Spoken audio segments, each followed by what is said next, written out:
Hi guys, welcome to another edition of Gold Bazan. Today we'll be discussing, Iran's under-23 campaign that unfortunately they got disqualified for not making it to Brazil. Last time we did that was in 1976, and the streak is going to keep going on. We have Alireza Paykan here and Sina, Saemian, two regular panelists, and we have Mr. Amir Hashemi, a dear friend of the pod, to get their views again on, Iran's qualifying campaign, their thoughts on the matches, and just an overall brief overview even before the tournament started, if they believe that we were going to make it. So I'm going to start off with you, Mr. Hashemi.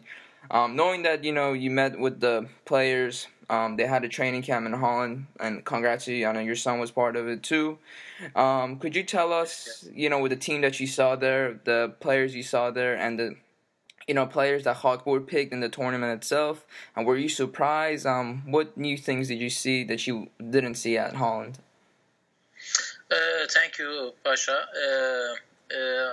Actually, I saw a good team in Holland, and I was surprised in a positive way that we have lots of quality and talented player in our Olympic team. And you could see that Mohammad Khakpour, the trainer, really had difficulty to choose this first 11. And that's good. That's good sign. You have a good players, and they had a good training camp here. They had a good games here. The just one thing I was worried about, and I even talked to Mohammad here together. It was a defensive part of the Iran national team, Olympic team. It's not just for Iran Olympic team. You can see it also in the Iran first team. That we need to work much harder in our clubs to make a good defenders and also to central defenders. That was what I was worried about, and we talk a lot here with Mohammad about that. And he doesn't have much more about this kind of players, and the players he had from here. What I saw in Netherlands, he used it also in the tournaments. And actually that was the problem, and I could see that the problem can cause the problem for Iran Olympic team, which we saw finally once against Qatar and against Japan. Right. So now we're gonna talk about Iran's Group A, which it was us, Qatar, Syria, and China, and we got second place in the group. That I honestly believe that we should have gotten first. Unfortunately, if we played better versus Qatar. Not coming to you, Alireza, and then I've gotten Sina, but I want him to talk about it again. Now, looking at the group matches that we played, could you give us like a brief overview of what you thought individually every games we played, and also, do you think that it was right for Hawkboard to make drastic changes? Because the last match we played against China was a completely whole different team, especially knowing that Torabi should have definitely started because bringing the experiences from his first team to the match against Qatar. Pasha, I think we lost the match against Qatar, and that was the key match of the tournament. The first match, it wasn't a great match against Syria, but I was thinking that we should play the same strategy with the same team against Qatar, because we needed a win. Alas, we know we play against Japan, so we need to win the game, but we didn't do it. And I think if you want to let the players play, let them play in the third match when you have won against this Qatari team, because they weren't that strong. If you guys agree with me, they weren't like Japan or Korea. We should have won the match if we had a decent team with Torabi, because we saw him playing. He was playing well when he got substitute. So I think if we play the same first 11, I think we could win the match, and then against China, he could let's hold us on team play, and then we can play in the second round. We can play against North Korea or Saudi Arabia. That would be more pleasant for us. Sina, So, go ahead, Alireza. Sorry. No. So that was a key match for us. Yeah. Sina, do you agree with what Alireza said? I know we both, you and Paykan were talking about the offside trap, how that was working. But tactically speaking, the way we approach Qatar, do you think, honestly, that, I know you briefly spoke about that, how every single department that we should have been better than Qatar, actually they were better than us. Do you think, honestly, that's true what Alireza said, or do you have a different opinion, especially looking at that specific match itself? I think from the tactical side of things, I think Mr. Hashemi is more qualified to talk about that than I am. But certainly, in my opinion, I think there was an element of underestimation in terms of the game against Qatar. I think we underestimated how strong they are, and that's why we saw so many changes from the first game against Syria into the second game against Qatar. I think, as Alireza rightly said, it was the key game for us in the tournament to get the win, get 6 points on board, and look to the China game as more of a in a more of a relaxed view that we can rest some players and get 3 points, because let's be honest, China were a great team. So I think if we would have won against Qatar, we would have he should have made more change against China and still won the game. But we didn't really see that. I thought the changes in the game against Qatar were too much. But even the game against Syria, I think even though we won 2-0, there was alarm bells ringing already. I thought they were getting into Syria were getting into dangerous positions in our back four, and against better opposition, we could have been punished in that game as well. But Mr. Hashemi pointed out as well that defensive issues were one thing that he pointed out to Mohamed Khakpour, the team manager. And I think the fact that we played a defensive midfielder as a centre-back in Rouzbeh Cheshmi really symbolised that lack of top-quality centre-back to come into the team. And I think that really cost us as well, the fact that Cheshmi was playing out of position alongside Donishgar, and we saw so many changes in back four that it's not really common. I think Heydariye, as I mentioned in the last podcast as well, he's only had 50 minutes of first-team football this season for Persepolis. He's had many injuries, so it wasn't really ideal for him to play, and we saw him fill in the offside trap for the first goal against Qatar, which he should have been more focused. He should have pushed up with the rest of the back four, which really cost us. So I think there's a lot of things that we could have pointed out, but the main thing for me was the fact that we didn't play our first choice 11 against Qatar. That should have been so crucial for us. Mr. Hashemi, yeah. Sorry, Pasha. Yeah, go ahead. I have a question. I remember when I saw the World Cup on the 17th and Dubai, we had a great player, central defender, Said Majid Hosseini. I don't know if you know him. Yeah, he plays for Esteghlal. Yeah, he's now at loan, I think at Rahan or something. But yeah, I think he's on loan. He's a great player. He was at that moment. He was the captain of the team, and I saw at him a great defender. I think he can play in Europe. That's what I say. He was a leader. He was a strong guy. He's now 19. I understand he's too young, but in my opinion, it's always to play with a player who is a central defender, his ideal position, than defensive midfielder. Because it's different. Because if you look at Pour Ali Ganji, he plays good on the central defense, but he's not that defender that we need. He's not a top class defender like Jalal Hosseini or Hadi Aridi or something. You see that these are defenders like Majid Hosseini. I think if we had chosen him, he could easily play with him. But that's my opinion. I think Majid Hosseini, is one of the names that will be looked at in the future. But I think the fact that, as you mentioned, he's 18, 19 years old, and he hasn't really had that much first-team opportunities. He was mostly used as a reserve player for Esteghlal, and he's just recently been loaned out to Rahohan. So, to be honest, I'm not really sure if he would have been an option in this tournament, but I think he's one of the names that will be looked at in the near future, providing he gets some first-team opportunities, in the next 12 to 18 months. Mr. Hashemi, I have a question for you, and obviously, you're a former player for both club and country, and being a coach now. Looking at the tactical perspective of how Hakbur approached this tournament and the drastic changes. Usually in tournaments you might see one or two players getting changed game and there, but against China it was a whole different team. Did it seem like he didn't honestly know who his best 11 was? And especially, I know you're a big fan of Alireza. If you could speak about him a little bit more in depth, and what did you think was a big problem when it came to the tactical perspective of how Hakbur approaches these matches?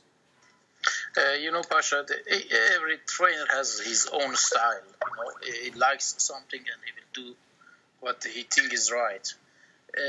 I'm not also like that. I like to have to give the confidence to the 11 players and to go further with them, And I don't like to change too much. But some of the trainers do change. And maybe Mohamed Hakbur was confident that they can win with that players against Qatar too, But one thing is very important, I think.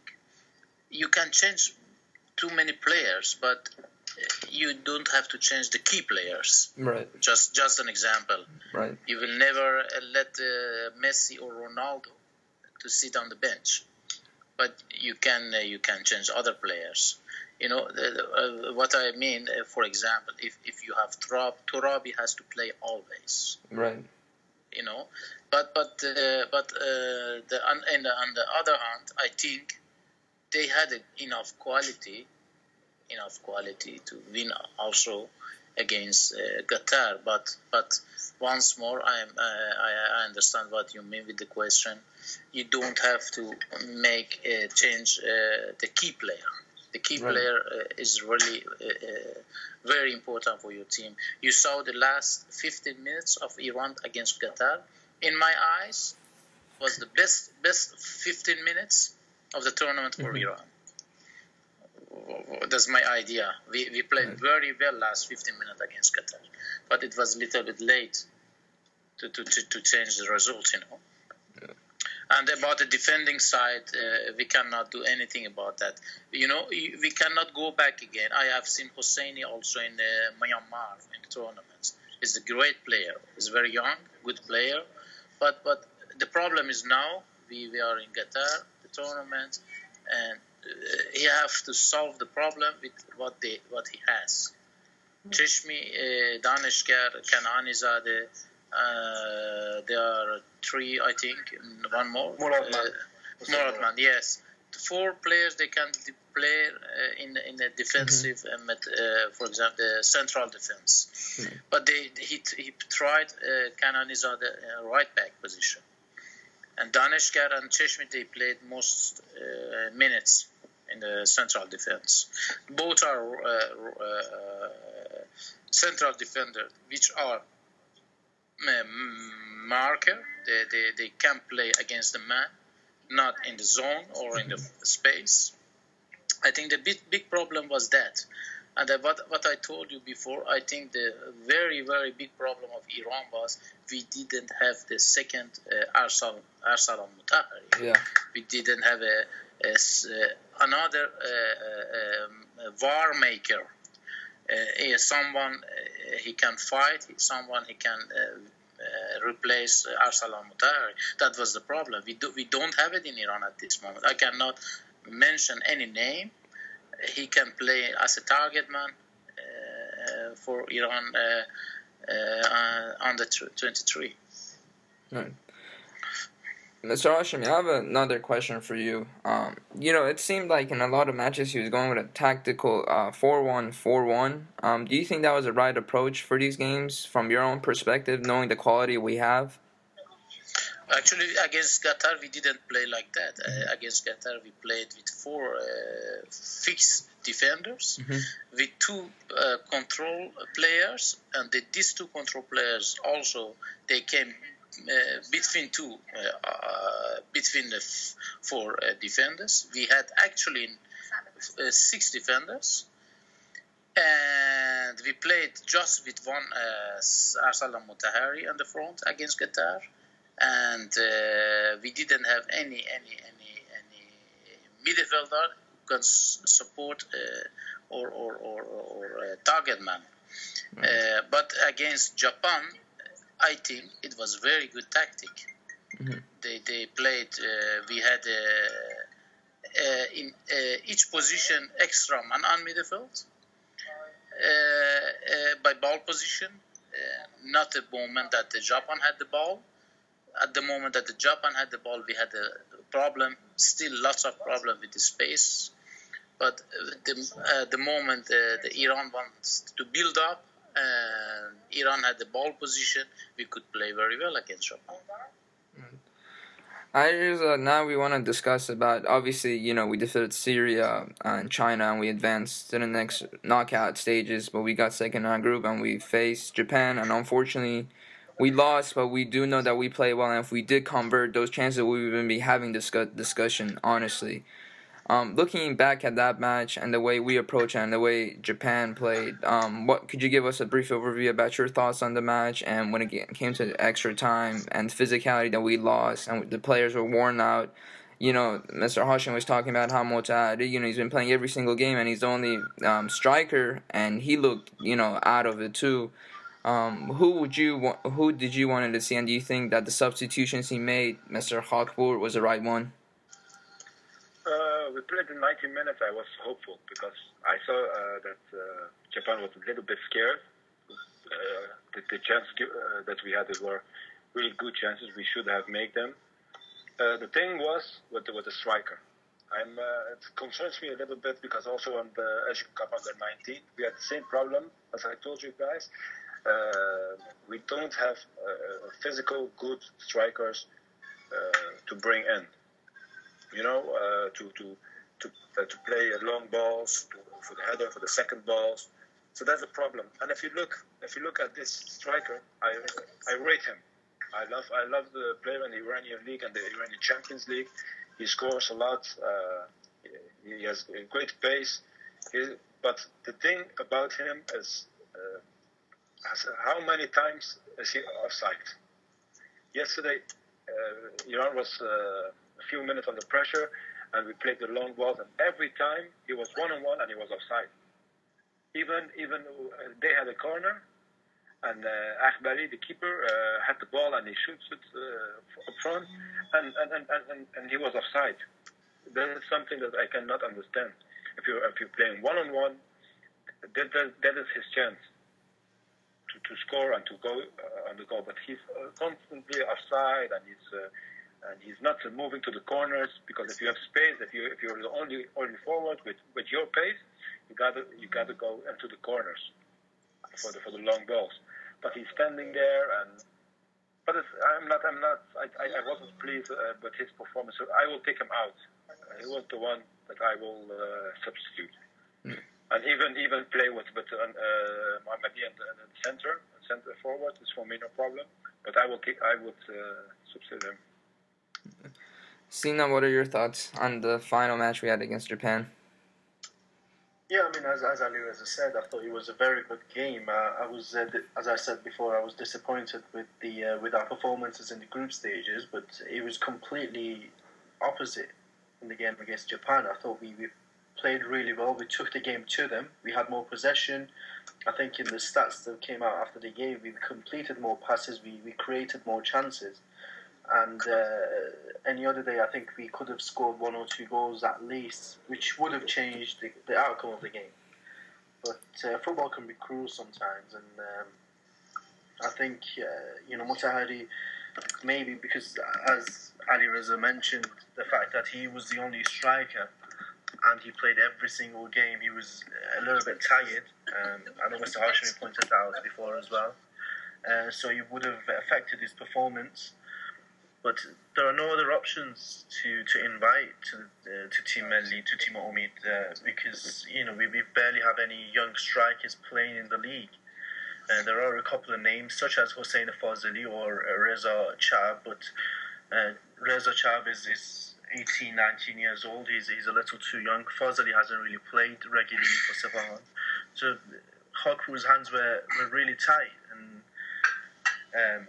I think that's all he could go for. I mean, Mehdad Mohammadi is another option, but he's not a out-and-out striker. So I think when it comes to these things, you can't really blame the coach or anyone else. It's just he doesn't have the tools available. But I think, as Mr. Hashemi will point out as well, in these kind of tournaments, you need to be ready to play 120 minutes rather than 90 minutes. And I think when we conceded our first goal, in extra time, we panicked a little bit. We opened up a little bit more, and the game was over once the second goal went in. So it was a disappointing end, considering how well we played against Japan. But let's not forget, Japan are a very strong side. They played a strategic football, in my opinion, and I think it was one of those games that the result doesn't necessarily tell the story of the game, and I think 3-0 really flattered them. No. Mr. Hashemi, if you could give us your concluding points about our match versus Japan, and if you could also briefly talk about the big key positives that you think we should take out of this tournament, and any individual standout performers that you saw that hopefully in the future that might be key factors for the first team of our country. I think I see the first positive things. The positive thing is that we will stay to play football. I have to give my compliments to Mohamed Khakpour about that. We still stay football. We still stay to play ball position, make lots of combinations. That's very positive, We can learn about that much more. We can do that much more. And maybe a little bit we have to be worried about once more. We need a specialist in the central defense. We need to work on it. The clubs have to work on good defending players who can play in the centrum of defense, And that's the big problem for Iran football, not just Omid team, also the first national team. We have a problem there. And the other thing is what Alireza said, what Sina John said, is the real target man, real killer striker. We need much more. We have just one, Arslan Al-Mutahari. That's painful. You have lots of football players in Iran, so many talented players, but we just have one for Olympic team, and who can play over there. Mr. Hashemi, he's not that killer. He's not that forward that we need. He's a hard work guy. He works hard. Yes, but he's the best one at this moment. Yeah, I understand. I saw him in Netherlands. He played 3 games, and he scored 4 goals in 3 games. Yeah, of course. This is what you want from your target man. Of course, from your striker, But of course. But what I mean, he's not. Yes, go on. Yes, sorry. No, please go on. No, what I mean, he's not a box player. He's like Suarez. He's not that creative. He's something between the target man and Suarez. Yeah. I understand what you mean. Yes, exactly. But maybe if we don't have that, maybe we have to play with a free central striker. I don't know you understand me or not. Yeah, I totally understand. With the second balls. Exactly. Maybe we can use even Ehsan Pahlavan as a target man, but the creative guy. Exactly, someone who is running between the lines of the 2 central defenders of the opponent. If I understand you well, yes. If I understand you good, the chance that we had in the late minutes that we didn't score, I think I don't remember who it was. If Sina can help me. In the box, Motari gave a ball of 1 or 2 meters, and it was a shot, but I can't remember who it was. Mm-hmm. It was 0-0. But then we played with 2-3 attackers in a very small space, and then we smaller space. Yeah. Yes, you know what the problem was against Japan? We create lots of chances. Yeah. We had 5 times 100% chances. So that means we have enough chances. We need someone to handle the ball. We need someone to shot the ball in the goal. And that's just mean.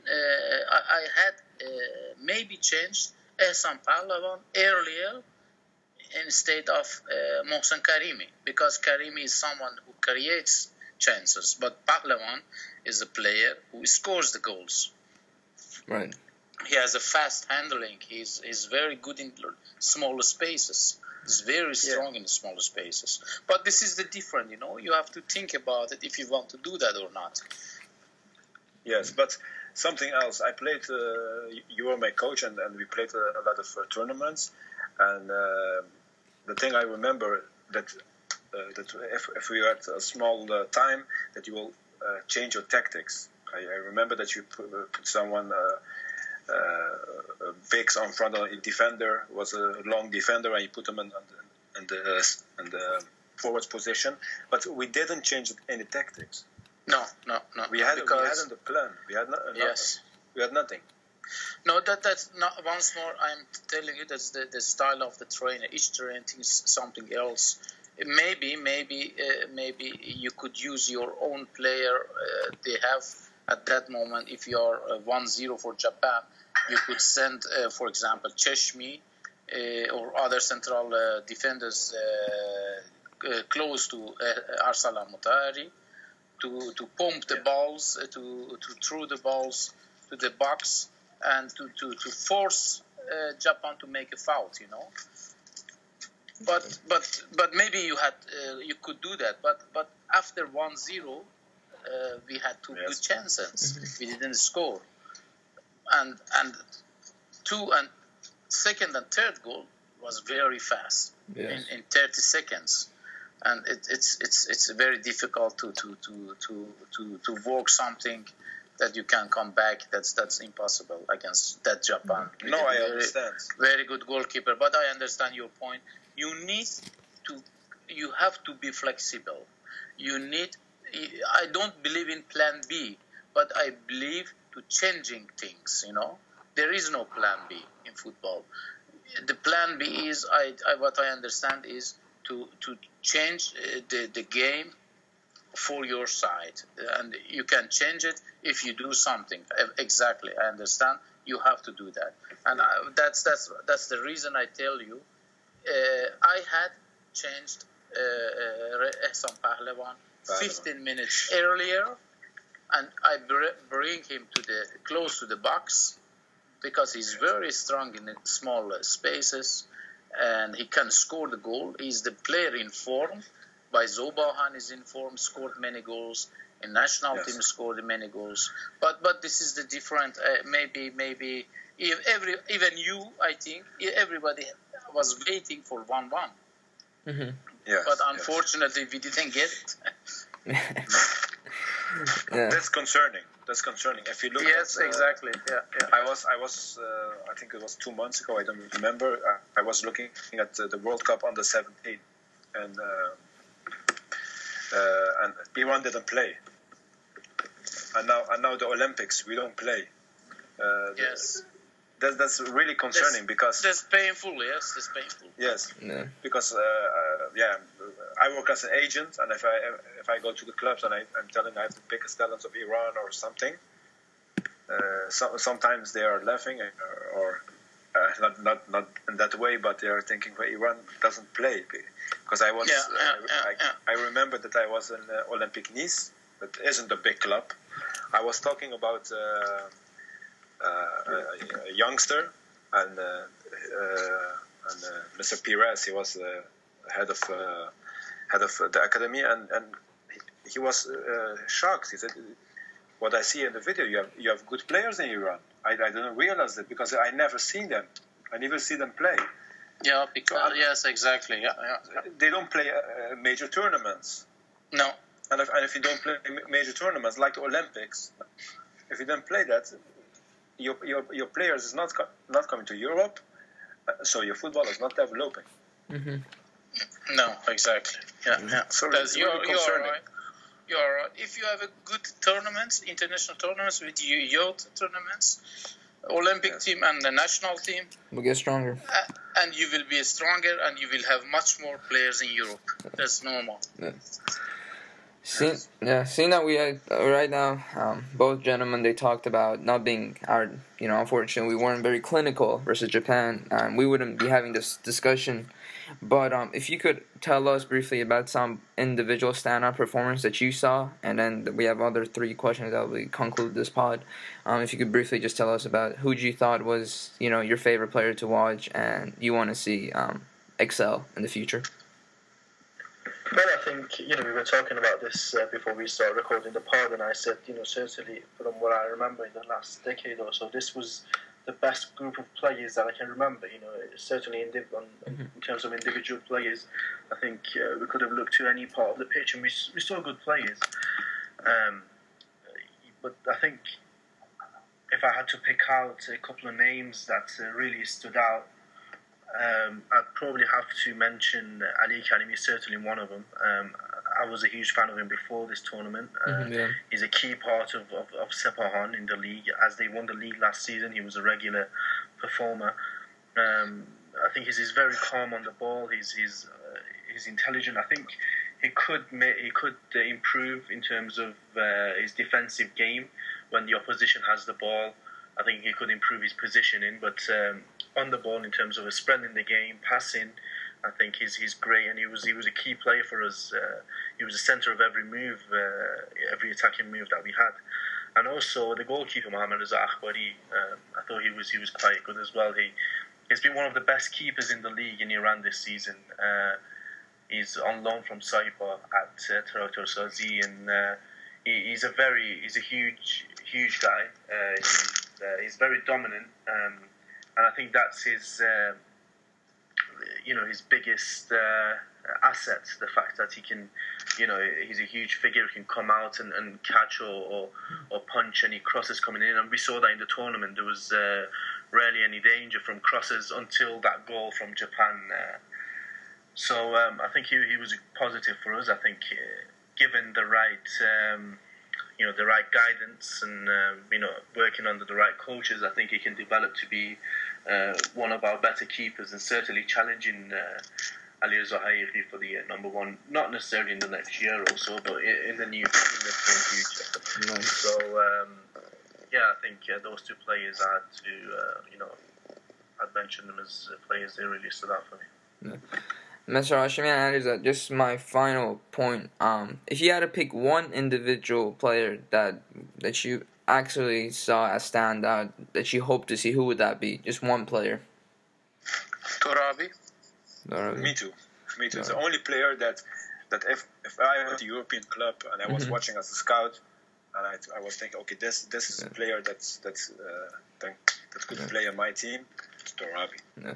It's amazing how the amount of experience he's getting for club and country is making him grow as an individual. And okay, I have 3 more concluding questions. I'm gonna first ask you, Mr. Hashemi. Obviously, the last time we qualified for, if I'm not mistaken, was 1976. Why do you think it's so difficult for us, for Iran, just a general point, to qualify for Olympics? Is there any key point that you would like to discuss at why we've been basically held back in regards to qualifying? I think the professionality. Yeah, we have to be. We have to make a good plan to do that. If we want to be another 4 years, I think we have to wait. We have to start it now. Yeah. To program, to plan, and to make it believe, to play against very strong teams that we don't get the surprise teams as Japan, We need to make it, Mohammad Khakwar and his team, they have made good things. We have seen many good things of this national team, really. Once more, I give just my compliments to him. But if we plan it better, not just the year before the tournament begins, it's not good enough. Right. We have to start it now. We have the players, 17 years, 18 years old. I just call Reza Shekari, Alireza Jan, you know him. This kind of players, Hosseini, central defenders, just work on this player. Work on this player. You have to take care that this player comes to Europe, doesn't come to Qatar or Emirat or China, I don't know. Just don't let them happen. Yeah. The Iran Football Federation has to make a extra contract with the players. You are not allowed to go over there. Right. I don't, you know what I say? We have to improve our players. Yeah, for development, it's not good to go to these Middle Eastern countries or, in Persian. No, absolutely not. Yeah, that's very true. It's not the only thing. I think Mr. Hashemi, if the Iranian clubs are a little bit smart, because what I mean is they don't get the profit on young players that they should have get, because we have a lot of young players. If you sign a contract with a European team, let's say Sepahan, he signs a contract with a club like Atletico Madrid, because in Spain I know how it works. They want special talents from Africa, from Asia. They're really interested in them. If I am Sepahan, I will make a contract with Atletico Madrid. Listen, there's a guy, Reza Shekari. I have my own player, Reza Karimi from Gösteriş Fulat, also good potential. Now I can say it because it's not going through. I spoke with Atletico Madrid, and he was in the summer. They wanted him. Now they have a ban, so that's finished. But if I'm Sepahan, I will make a contract with them. Listen, my young players will come to you when they're 18 years old. They will come to Spain. They will play in your under-19 team, like Said Azotolai did. They will play Champions League matches under the youth, and after 1 or 2 years, they will return to Sepahan and they will play in the first team. But a lot, and I will sign a 5-year contract with these players, because if they return to Iran, they have a lot of more European experience, and they are 20 years old. They can perform better for the national team. They have learned a lot, and they've also played in Europe. Yeah. So we should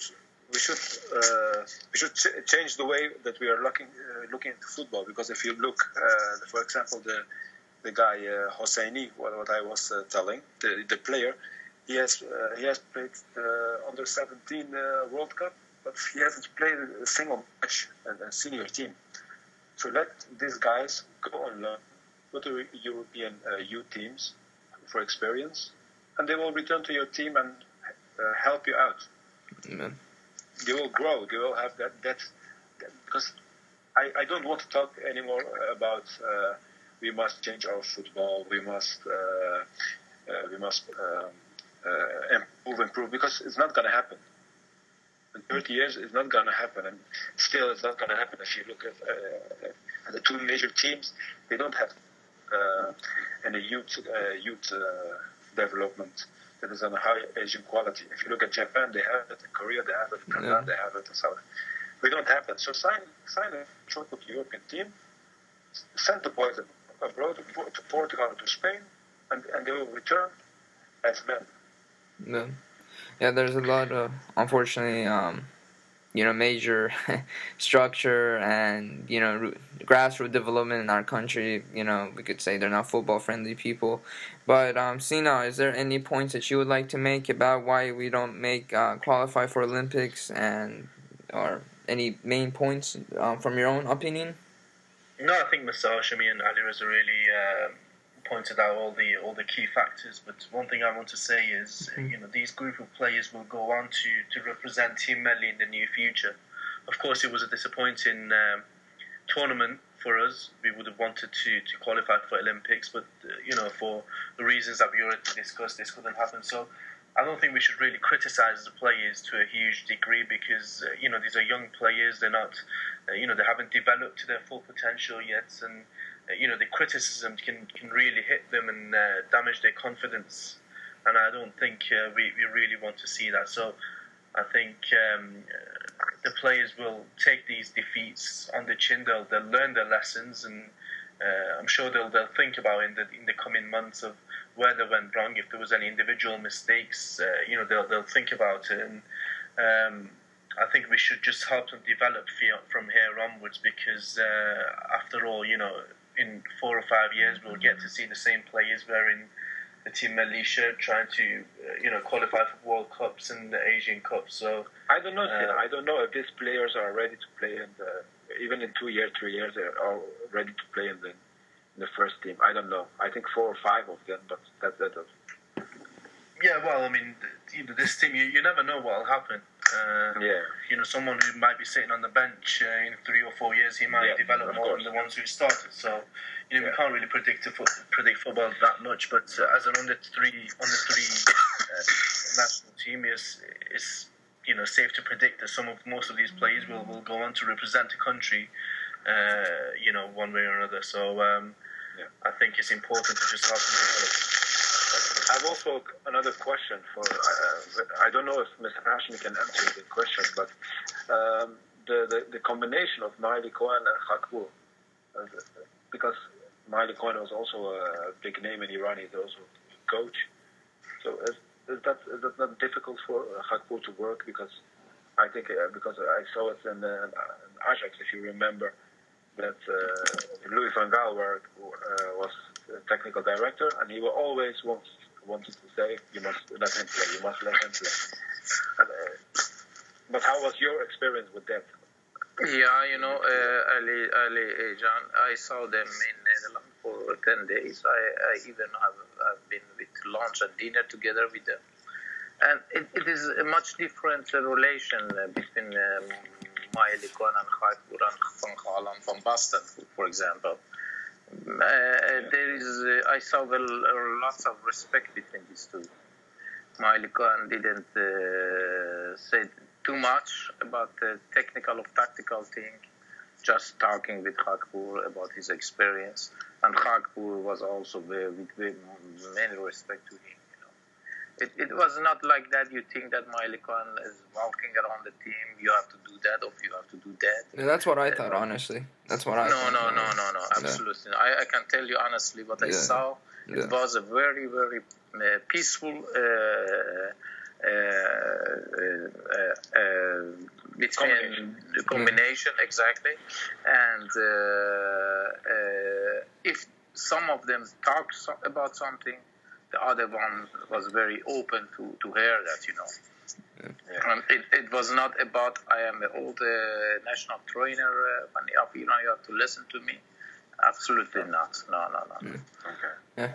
Yeah, I have one final question, and thank you, everyone, for giving your analysis and expertise on this topic. Obviously, it's always a great pleasure to see our country be in the major tournament and stuff. Obviously, the Iranian media is making a very big deal that, qualifying for Olympics is very important. For you, Mr. Hashemi, now that we got disqualified, how would you say you're severely disappointed, or are we just like, now it's just a stepping stone, we got to keep moving on, or what are your thoughts on that when you realize we didn't basically qualify for Brazil? Yeah, of course, everybody is disappointed. I am disappointed, but not about everything. You can lose and you can lose.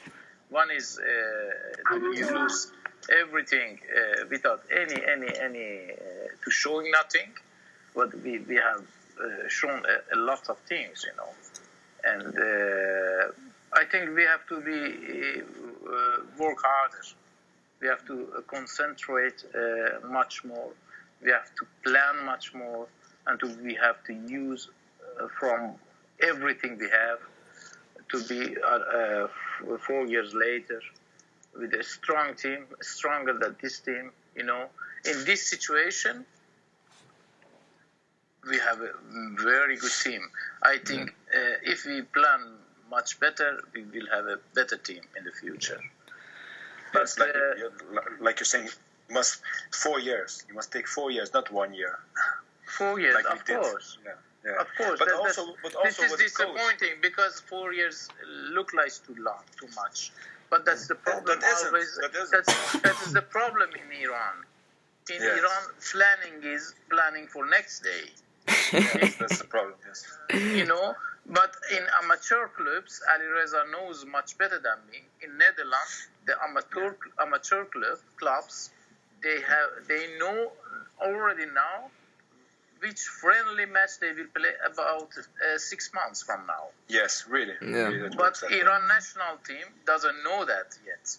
Yeah. In the FIFA agenda when they have to play.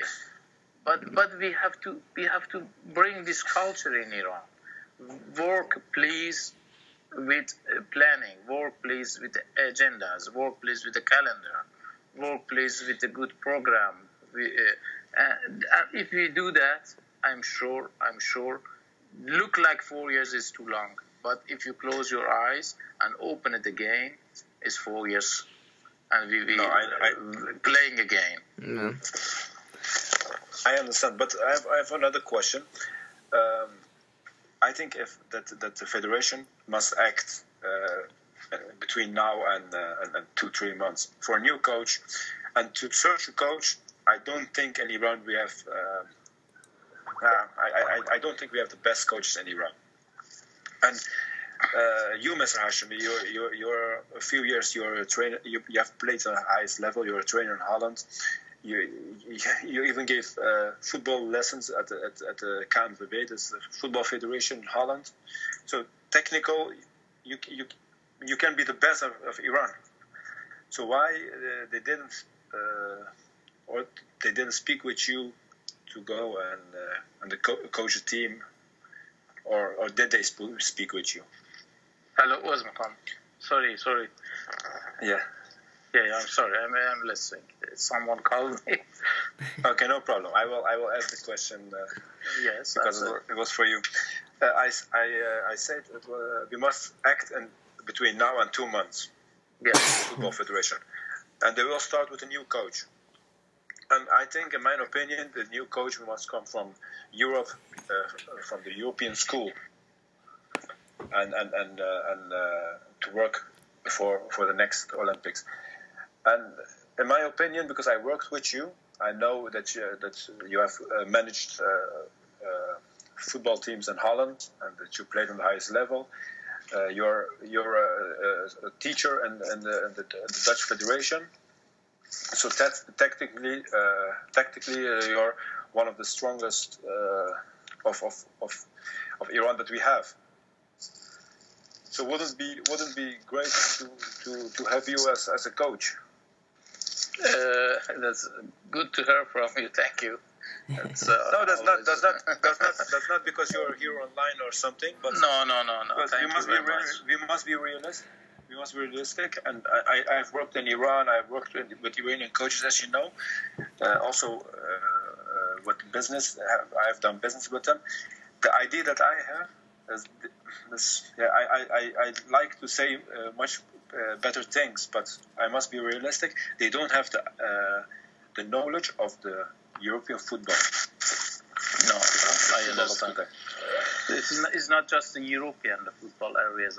That's about football. Yeah, that's about modern football. That's about you have to be one step further than your opponents. You can do that if you are walking with the time. We are walking behind in Iran. If you're walking with the time, you have always the winning cards with you. But I love to do that. I will be proud. It will be honor for me if they call me, if they send me an invitation. Yes, and I will do it with my heart. Yeah, because I've heard 1 year ago, I think 2 years ago, I don't remember, I think 2 years ago, I was in Iran, I heard a rumor that they want you as a head coach. I was really happy because I say it again. I've worked always. It was a pleasure to work with you. But the things that concerns me is that I know that other countries they have tried to put you as a manager, and we Iranians are sleeping. I don't know how you heard it, but you are right. I know. If you like to know my things. But even Afghanistan called me the federation to be a coach of the first of the first team of them. But you know my answer already. No. but it will be an honor for me if they. No, but what I mean is that other countries. Other countries. It doesn't matter which country. Other countries, you're on the radar. They are looking. But we as Iranians, we are not pushing the right buttons. Yeah, so, I think maybe you're right, and I love to do that, and I hope it will happen someday, because you know that I talked to you someday before many years ago when I started my trainer coach courses in Netherlands. I have done it in the hope that I will do something in Iran in the future for your country, for my country, and I even said no to offers from Oman, from Emirates, from Sweden. Because I told them if I come to work for Oman, I will not do that. I will wait until my country will approach me. But this is just a theory, you know. We talk to each other. Maybe never happen this, but it would be great for me, and I will do that with my heart. Okay, I hope so. Thank you. Yeah, we do. We actually had this discussion a long time with me and Sina, with Mr. Hashemi, and obviously, if anything that could help our country develop as it become much better, that would be always a positive for us in the long term. But once again, Alireza Paykan, Mr. Amir Hashemi Mogaddam, Sina, my friend, thank you once again for coming on Gold Bazan. You know, it's always great to have everybody on, getting your expertise and analysis on a variety of things. I learn from it. Everybody else hopefully does also. Thank you. Really appreciate it. Thank you, Pasha Jan. Thank you, Pasha Jan, Sina Jan, Ali Jan. Have a good weekend. Thank you very much. You too. Thank you. You too. Thank you.